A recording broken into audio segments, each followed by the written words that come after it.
All right, let's compare the paint jobs just to see how good or how bad. Where does Rivian paint job stands, right? One of the main issues that it's the orange peel. And just in case you don't know what orange peel is, it's that bumpiness. You see how it's got a bunch of in the reflection there? Yeah, you see all that stuff? That's all orange peel. It looks like the surface of an orange, right? But let's look at Tesla's paint job. Here's a 3-year-old Tesla Model 3. Does it have any orange peel? And you know what? Let's see here. Let me see if I can catch it. But like, yeah, look at, you see that? That's the same orange peel right there. Teslas aren't that much better. It's a little bit different texture. It's a little bit less defined than the Rivian, but it's all over the place there. It's right there. So what do people tell? Okay, let's look at some other car over there. We have a Fiat 500 over here. Okay. So let's see. You know what? There's some orange peel here too. It's not perfect. Yeah, look. Let's see if I can capture it with the thing. There it is. You see it? That's orange peel. Orange peel. Now let's look at the Subaru. Subarus are usually good cars. They okay, right here on the fender. First one on the fender there.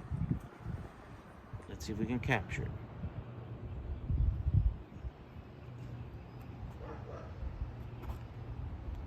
Okay, you see how the trees are like, yes, it's there. It's also there.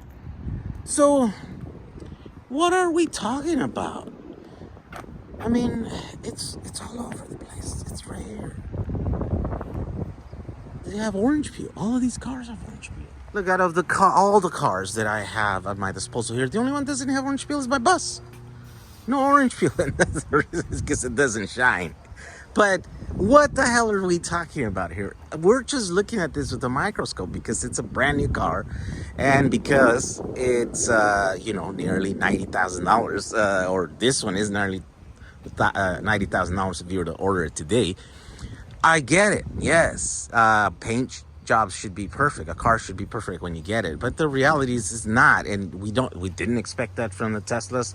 I didn't. I mean, I know that Tesla did suffer, a bunch of controversy at the beginning because the paint job was not that great. But I think 3 years ago, they had already figured out all their issues. And when we got this one, I was like, oh, I got lucky. I did absolutely no issues with it. The gaps are good. The paint jobs are good. Like, the whole car is painted. I know there's some issues where, like, this stuff wasn't painted here on some people.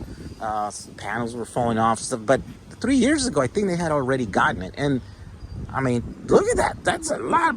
That's all orange peel right there. So what are we talking about here? Is that a real thing? Is that a real issue? Or it's just a thing that exists in all cars? What do you think?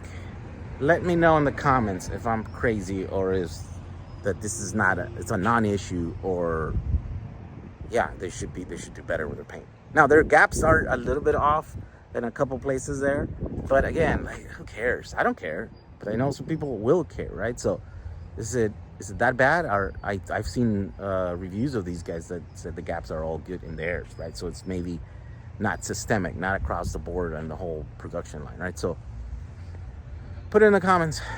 Let me know what you think.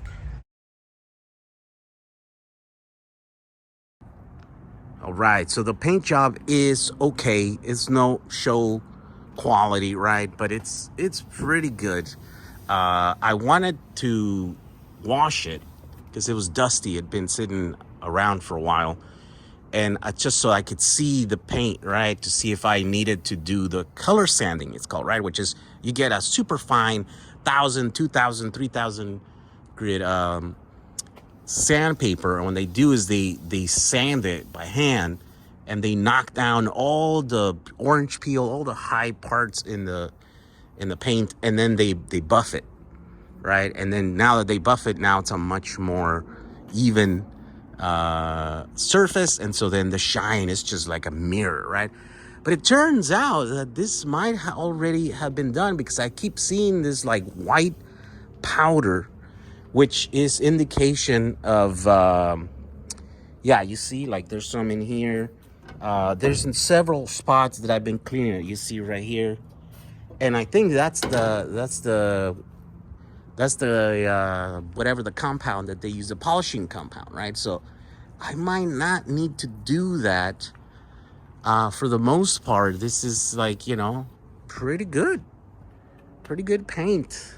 Good for a daily driver. Is gonna be good for a rental, right? There is some shoddy work in here that they did. Now they put quite a bit of work into this bus.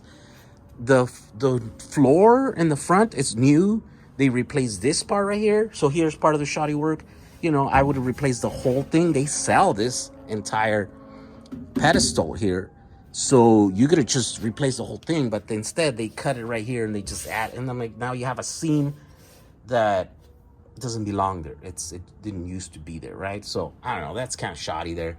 As far as the paint, they're like this, the dash, which is a part that, you know, everybody looks at because it's right there. It's not shiny like the outside of the car, which tells me that they probably did not sand this and they did not polish it. So maybe I will have to polish this, try it, and see if it can be done. If not, then maybe reshoot it or something like that. There are some things that I noticed, for example, that are also not shiny, like this part right here. And you could see it. There's a panel that comes in here. And then, so the rest sees it. And so it's not shiny, like they didn't sand it. See, here's more of the compound right there. The floor was replaced. This part was replaced and a lot of other stuff. They did the dog legs. They did a lot of work into this bus to repair the rest that it had. But some of it is a little bit shoddy. You know, it's not perfect. But it's all stuff that once you finish it and cover it up, you won't be able to see it. The only way you can see it is right now that it's all kind of taken apart, and you can see it. This right here, I'm pretty sure this is really hard to get perfect, but this is wavy, and so when you're like looking at it like that, you can kind of see it, right? Because there's just a bunch of, yeah. It's going to be really hard to get that perfect. So other than that, it's pretty cool. And I have all the parts. This is probably going to be my own first bus that I'm ever going to get to finish, which is pretty exciting. All my buses are like this, just, you know, put back together as best as I can, but no body work and no paint so far. So this is going to be and I'm going to get to drive finally something that is, nice and shiny, because I'll get to drive it for a while before I finish the fleet. My goal, of course, is to send this to Hawaii, right? And so I don't want to send one car or two cars. I have to send at least 5 cars, and my goal is to have 10, because I think that's the magic number where there's enough business happening that it's worth it. You know, that you would pay for the investment and then that whole thing, right? So of course, I don't know what I'm talking about. This is just an idea. I might just fall flat and not make money. But even if it fails, right? I've always said, even if it fails, well, I'll still have 10 buses that are going to be electric, and they're going to be either shiny or, you know, ratty, or, you know, they're going to be cool. If it fails, if the business fails, then I can sell them and then just, you know, recoup all my money. And then, you know, take it to the bank, try something else, try the next idea to try to make money, right? But yeah, there we go.